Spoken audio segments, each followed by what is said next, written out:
José María Moraleda asumió la presidencia de la Sociedad Española de Hematología y Hemoterapia hace ahora un año y hoy está en el plató de Nesalud TV para hablar de cómo afronta esos próximos años al frente de los hematólogos. Doctor Moraleda, muy buenas. Buenas. ¿Cuál es su balance de este primer año al frente de la sociedad en cuanto a las líneas que se han seguido? Bueno, la Junta Directiva de la Sociedad Española de Hematología y Hemoterapia está bastante satisfecha de este primer año porque hemos conseguido parcialmente los objetivos que nos habíamos propuesto, ¿no? Aparte de unos objetivos institucionales a largo plazo, bajo el punto de vista del corto plazo, teníamos 4 líneas fundamentales. Una estaba relacionada con la troncalidad, que ahora hablaremos un poquito más de ella, otra con nuestra internacionalización, nuestro acercamiento a la Sociedad Europea de Hematología, con la que hemos tenido unos excelentes contactos iniciales y también hemos progresado mucho en este aspecto. Otra en la formación, como no puede ser de otra manera, de nuestros asociados, y ahí también estamos muy contentos porque hemos hecho unos avances, yo me atrevería a decir que espectaculares, bajo el punto de vista de la apuesta por la investigación y la financiación de esa investigación. Y por último, estamos apostando muy fuertemente por democratizar la sociedad, hacerla más accesible a los jóvenes, y ese es un trabajo en el que todavía estamos, pero estamos satisfechos. En este sentido, y algunas de las líneas van un poco orientadas a que haya un mayor conocimiento de la sociedad de la especialidad, porque parece que aún es un poco desconocida, ¿no? Efectivamente, nosotros siempre pensamos que nos conocen, pero luego realmente nos vamos al día a día y cuando preguntamos resulta que no nos conocen, ¿no? Incluso ni nuestros responsables, ¿no? Ni los responsables o nuestros compañeros en el hospital o nuestros gerentes. Y bajo ese punto de vista creo que tenemos mucho por hacer, ¿no? Explicar a la sociedad que el hematólogo es la persona que no solamente en el laboratorio le hace un análisis de sangre, le mira con cuidado, con especial cuidado, las células que tiene, le da un diagnóstico apropiado del laboratorio, que es una labor importantísima bajo el punto de vista del día a día, ¿no? El diagnóstico biológico. Y además de eso está cuidándole en la sala si tiene, en el hospital, si tiene una anemia o tiene un sangrado o tiene una enfermedad hematológica maligna, un linfoma, una leucemia, un mieloma, etcétera, pues es difícil porque hay muy pocas especialidades que tengan esa dualidad, que es una dualidad además como las dos caras de una moneda, ¿no? Que no se pueden separar, la clínica y el laboratorio. Y eso es algo que nosotros todavía tenemos pendientes de explicar claramente a la sociedad. La importancia que tiene el diagnóstico hematológico, el que los pacientes que están ingresados a nuestro cargo, tanto ambulatoriamente como en la hospitalización, pues dependen de los hematólogos. Y por último, la medicina transfusional.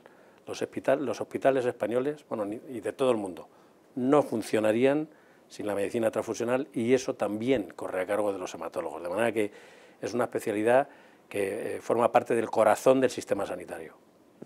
La sociedad tiene un grupo interterritorial, una peculiaridad, porque no todas las sociedades científicas lo tienen, y en él tengo entendido que se comparten, ¿no? Los diferentes sociedades, digamos, autonómicas comparten en un foro, ¿no? de conocimiento y de compartimiento de esas experiencias. En este sentido, ¿se transmite un poco de alguna forma esas posibles desigualdades que pueda haber dentro del sistema?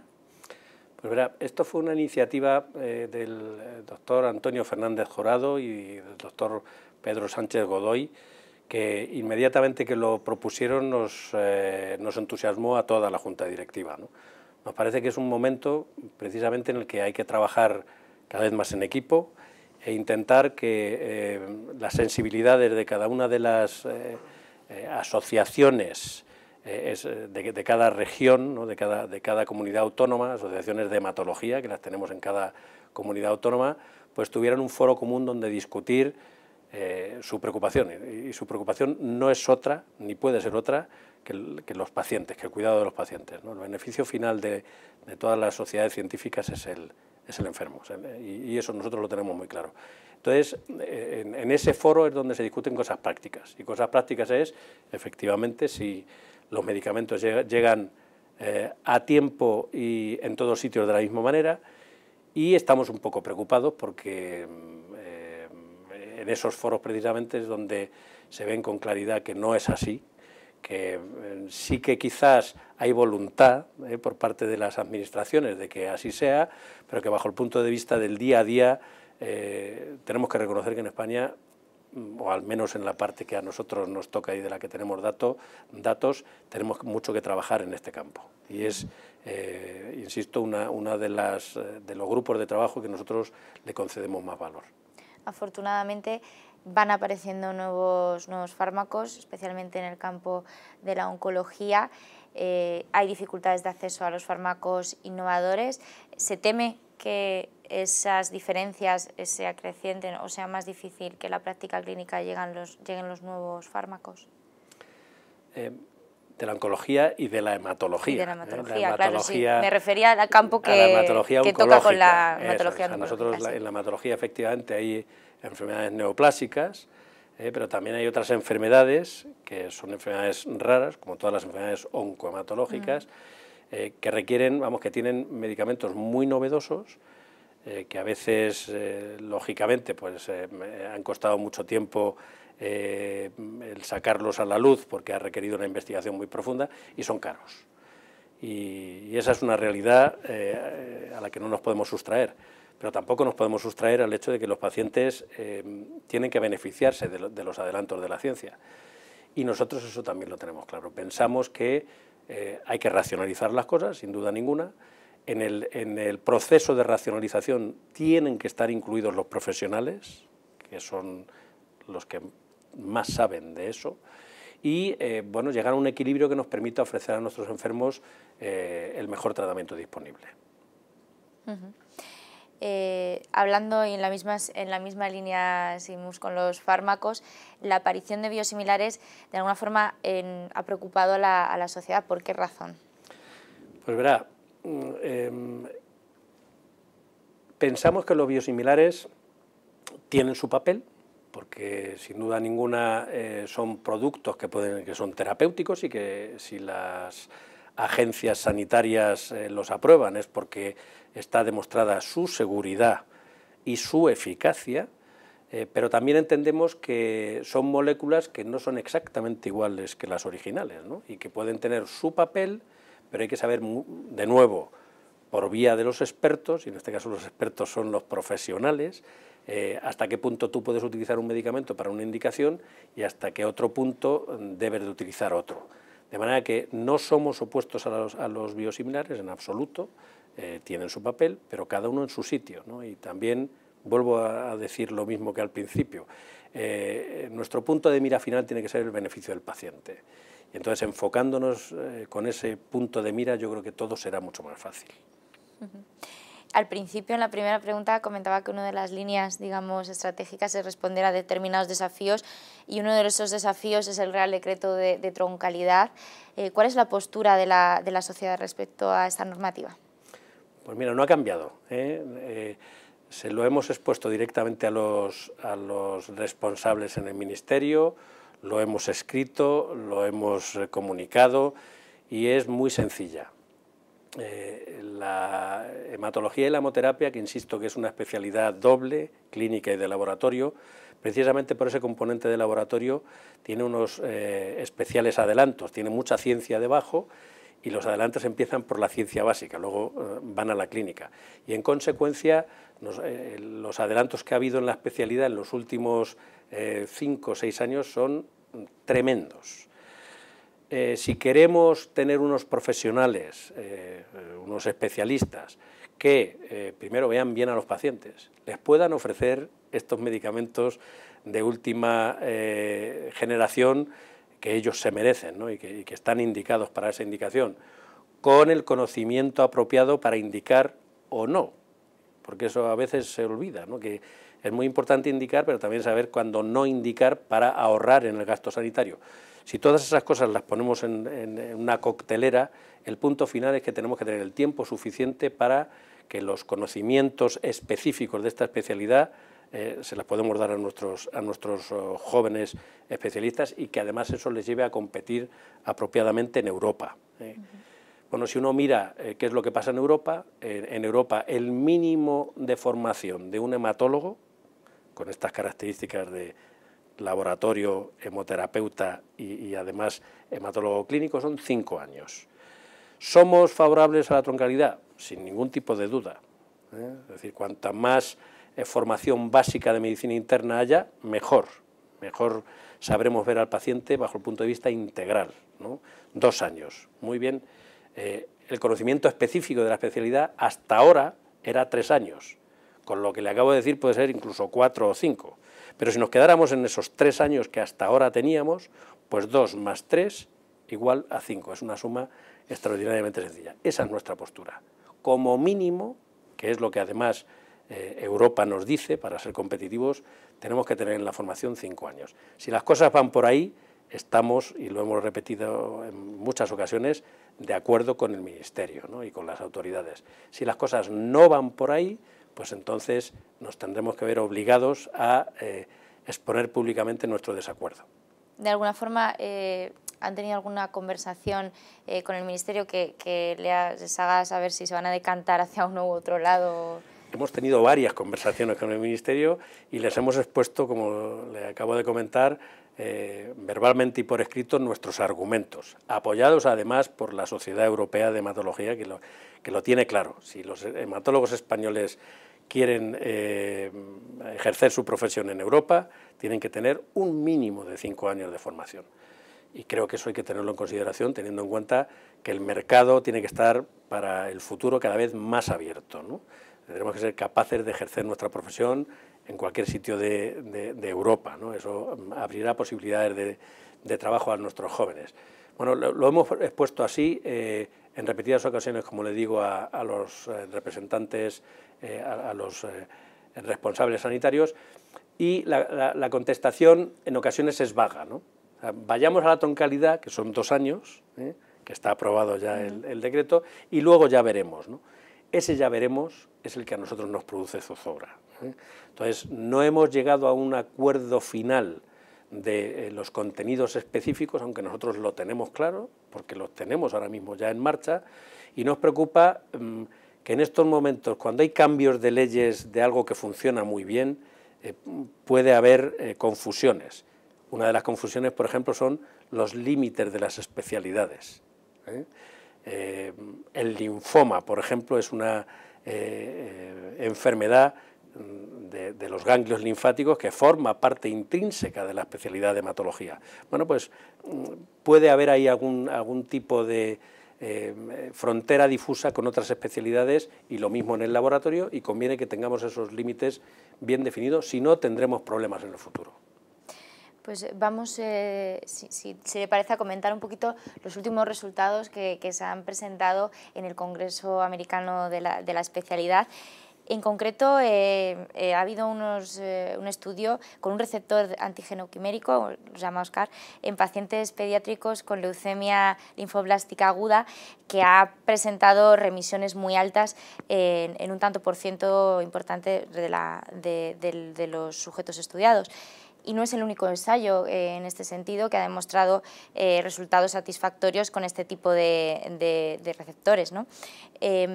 ¿Cómo se ven estos nuevos fármacos de la especialidad? ¿Como una apuesta de futuro? ¿Como algo que está ahí y puede funcionar? A nosotros nos parecen importantísimos, en general y a mí en particular. Los hematólogos, una de las cosas, digamos, relevantes que podemos aportar a la sociedad es precisamente la investigación básica, investigación de laboratorio, porque como lo he dicho antes, tenemos esa parte clínica y esa parte de laboratorio que es el conjunto, el núcleo fundamental de la especialidad. El tratamiento con células yo creo que es uno de los adelantos de futuro más relevantes para el tratamiento de enfermedades neoplásicas y quizás de no neoplásicas. Yo lo suelo resumir diciendo que curar con células es de los secretos más relevantes que la naturaleza misma ya tiene. Nosotros tenemos un sistema inmunológico que nos permite eliminar células neoplásicas. Aprender a manejar el sistema inmunológico para evitar enfermedades o curarlas es importantísimo. Por tanto, me parece uno de los hallazgos más relevantes de este AS. Por primera vez hemos visto resultados ya consolidados. El tratamiento con CAR T-cells logra unas remisiones casi del 80% en niños y no tan niños con leucemia aguda linfoblástica, que no pueden ser curados de otra manera, de manera que bueno, pues es educar a las células de nuestro propio sistema inmune, ¿no? Y con una educación genética para que específicamente se libren de las células neoplásicas, y creo que ese es el camino del futuro, ¿no? También hay resultados, ha habido resultados no solamente en leucemia aguda linfoblástica, con ese, ya digo, altísimo porcentaje de respuestas en niños que de otra manera no tendrían ninguna otra solución, no se podrían curar, y ahora las respuestas no solamente es importante que respondan, sino que dure la respuesta, ¿no? Que eso nos indica que hay posible curación, sino también en linfoma no Hodgkin, en leucemia linfática crónica, y empieza a haber algunos resultados en otro tipo de neoplasias, de manera que yo creo que este año es el año, siempre lo ha sido, ¿no? En los últimos 5 o 6 años, pero que abre una puerta definitiva a curar o paliar o prevenir las enfermedades neoplásicas y no neoplásicas, tratamiento con células, y las células, los hematólogos, las células de la sangre, las conocemos muy bien, sabemos cómo manejarlas, sabemos el know-how. De manera que yo creo que para nuestra especialidad es muy importante, y espero que seamos los artistas del futuro inmediato o del futuro próximo con este tipo de tratamientos. En esta línea también nos han presentado resultados de 2 inhibidores PD-1, hablamos de inmunoterapia, el linfoma Hodgkin. Es hacia también donde se podría dirigir estos resultados, estas investigaciones. Efectivamente, van en la misma línea, es decir, que se trata de aprovechar lo que la naturaleza, que es tan extraordinariamente sabia, tiene en nuestro propio beneficio. Es reeducar. Durante el cáncer se produce por muchos motivos, es difícil tener una neoplasia, ¿no? Pero fallan muchos de los sistemas, aparte de las alteraciones genéticas que produce intrínsecamente la célula neoplásica. O sea, no es solamente que una célula se transforme en neoplásica, sino que el medio ambiente y nuestros sistemas defensivos fallan, ¿no? O sea, es lo que se denomina el escape de la célula neoplásica. Si nosotros somos capaces de recuperar esas defensas naturales que tenemos para atacar el cáncer, pues estamos dando un paso importantísimo para la curación. Y esto es una de ellas, ¿no? Por medio de ese receptor, las células neoplásicas dan una señal para que el linfocito no las vea como enemigas y no las elimine. Y de lo que se trata es de bloquear ese receptor, y elegantemente se ha demostrado en experimentos importantísimos en el AS recientemente y ya algún ensayo clínico, bloquear ese receptor de manera que el linfocito pueda despertar otra vez su agresividad contra la célula neoplásica y eliminarla. Importantísima investigación, y yo creo que va a dar mucho juego también. Lo que pasa es que parecía que la inmunoterapia iba a ser más inmediatos, ¿no?, todos los resultados, y estamos viendo un poco de retraso, ¿no? Y quizás por eso parece que no acaba de llegar todo lo que... Pero sí que en el último congreso se han visto ya cosas que son materializables, ¿no?, digamos. Bueno, yo creo que aquí hay que poner el punto en la justa medida de los escalones que tienen los avances científicos, ¿no? Todos queremos que los beneficios lleguen inmediatamente. El criterio temporal que tenemos hoy en día, como avanzan las cosas, es de inmediatez suprema, y la ciencia necesita sus tiempos. Y no solamente necesita sus tiempos, el descubrimiento científico, sino que llevarlo a la práctica clínica tiene unos escalonamientos que también lleva su tiempo, y los escalonamientos son fijos y hay que continuar, tienen que continuar siendo así para que lo que descubrimos sea seguro para los enfermos. Y eso, pues como usted muy bien sabe, lleva el ensayo fase 1, el fase 2, el fase 3, de manera que un mínimo de 10, 14 años, de hecho se estima que una media de 14, 15 años desde que uno descubre un medicamento hasta que el paciente lo puede tomar es lo que hay, ¿no?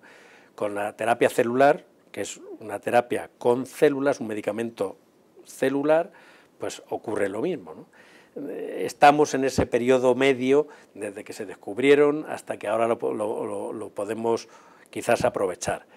Problema adicional, bueno, pues porque que las agencias reguladoras tenían ya claro cómo manejar una sustancia química, que es pues la aspirina o un antibiótico, y tienen menos claro cómo manejar una célula, en qué condiciones hay que fabricarlas.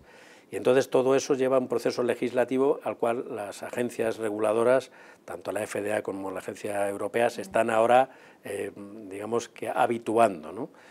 Luego, por otra parte, está quién puede producir esas células, ¿no? Y eso es otro de los problemas que tenemos que resolver. En España yo creo que tenemos la fortuna de tener varias unidades de producción celular, se llaman salas blancas clásicamente de producción celular, y que curiosamente se han fabricado para otra cosa, ¿no? Pero que se pueden aprovechar para este tipo de medicamentos, y es una suerte que tengamos esa infraestructura ya disponible y aprovechable, ¿no? Entonces ahora hay que tener la visión de decir, bueno, pues vamos a aprovechar estas salas, esta infraestructura que ya tenemos, fabricada, insisto, para otro tipo de cosas, para además poder fabricar estas células, al menos en los ensayos iniciales, y ponernos a la cabeza de esta investigación. Pues damos un salto y nos vamos al Congreso de la Sociedad Española. En este congreso coincidió en la presentación de un ensayo que anunciaba la curación de un paciente con VIH a partir de trasplante de cordón umbilical. De alguna forma se ha anunciado un nuevo ensayo, un ensayo clínico para intentar la curación o este tratamiento, aplicarlo en pacientes con linfoma y VIH. ¿Cómo se ve este avance dentro de la sociedad? Pues de nuevo, con mucha esperanza y yo creo que con mucha ilusión, porque es otra de las líneas de investigación fascinantes que tiene nuestra especialidad, ¿no? El poder disponer de medicamentos, de conocimientos básicos que nos lleven a solucionar un problema y al mismo tiempo solucionar otro. Aquí, ¿cuál es la ventaja? Igual que anteriormente le comentaba que la ventaja era que teníamos una infraestructura de salas blancas, de salas de producción celular en condiciones GMPs, aquí la ventaja es que gracias a la colaboración de la ONT, bueno, pues tenemos un repositorio de unidades de sangre de cordón umbilical importantísimo en nuestro país, ¿no? La labor de la ONT aquí ha sido extraordinaria. Hay un plan, se hizo en colaboración con ellos un plan nacional de cordón umbilical, y ahora se está haciendo de médula ósea, y entonces tenemos de hecho casi ya los 60.000 cordones de alta calidad almacenados en los bancos de nuestro país. Esto nos pone a la cabeza mundial de almacenamiento de cordones, y yo diría que casi los primeros en cordones de alta calidad, insisto, un gran número de células y células en buen estado, y además con un fenotipo amplio, porque la población española, afortunadamente, ¿no?, es pues variada, ¿no?, genéticamente. Entonces, bueno, pues podemos buscar en esos cordones algún subtipo de célula que nos permita que las células progenitoras que hay en esos cordones sean heterocigotas, tengan una peculiaridad, y esa peculiaridad es, para que me entiendan, el que no tienen un receptor determinado, que es el receptor que necesita el virus VIH para poder infectarse. De manera que si nosotros hacemos un trasplante en un paciente que lo necesita, por un linfoma, por una leucemia, con ese tipo de células, que es la indicación primaria siempre es la enfermedad hematológica maligna. Si ponemos esas células hematopoyéticas, podemos curar la enfermedad primaria, pero además, como no tienen ese receptor para ser infectadas por el virus del VIH, si esas células las metemos en un paciente que tenga un linfoma y además VIH, el virus no podrá infectar a la célula estem hematopoyética y de alguna manera habremos curado dos enfermedades con un solo tiro, ¿no? Y eso es lo que se pretende, ¿eh?